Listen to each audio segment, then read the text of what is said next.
കേരളത്തിലെ മണ്ടന്മാരായിട്ടുള്ള ഭക്തന്മാരുണ്ടല്ലോ, നിങ്ങൾക്ക് വേണ്ടിയിട്ടാണ് ഈ ഒരു വീഡിയോ.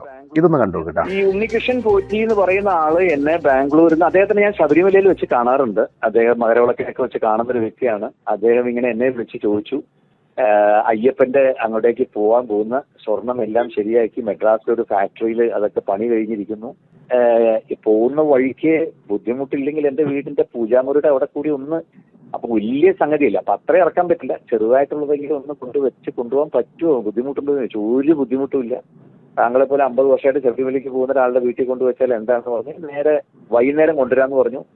ഞാൻ വേഗം വീരമണി രാജുവിനെയും ബാക്കിയുള്ള ആൾക്കാരെയൊക്കെ വിളിച്ചു. പിന്നെ തൊട്ടടുത്തുള്ള വീട്ടുകാരെയൊക്കെ വിളിച്ചു, ഇങ്ങനെ വരുന്നുണ്ട്, ഇത് കാണാനുള്ളൊരു ഭാഗ്യം നിങ്ങൾക്ക്. അപ്പോ അവരെല്ലാരും വന്നു. അതെ, ഒരു കുഴപ്പമില്ല. കേരളത്തിലെ പാവങ്ങളായിട്ടുള്ള മണ്ടന്മാരായിട്ടുള്ള നമ്മളെപ്പോലുള്ള ജനങ്ങള് മാസങ്ങളോളം കഠിന വ്രതം എടുത്ത് മത്സ്യമാംസാദികളൊക്കെ ഒഴിവാക്കിയിട്ട് കഷ്ടപ്പെട്ട് അയ്യപ്പനെ ഒരു നോക്ക് കാണാൻ വേണ്ടി ഓടി ചെല്ലുന്ന സമയത്ത് അവിടുന്ന് പോലീസുകാർ വലിച്ചിടുന്നത് നിങ്ങൾ കണ്ടിട്ടില്ലേ? എന്നാൽ നിങ്ങളുടെ കയ്യിൽ പണം ഉണ്ടെന്നുണ്ടെങ്കിൽ വീട്ടിലെത്തും ഈ പറയുന്ന അയ്യപ്പനും അയ്യപ്പന്റെ കൂടെ ഉള്ളവരും. ജയറാമേട്ട, നിങ്ങളുടെ കയ്യിൽ ബഹുമാനം ഉണ്ടായിരുന്നു കേട്ടാ, ഇപ്പൊ അതങ്ങോട്ട് പോയി.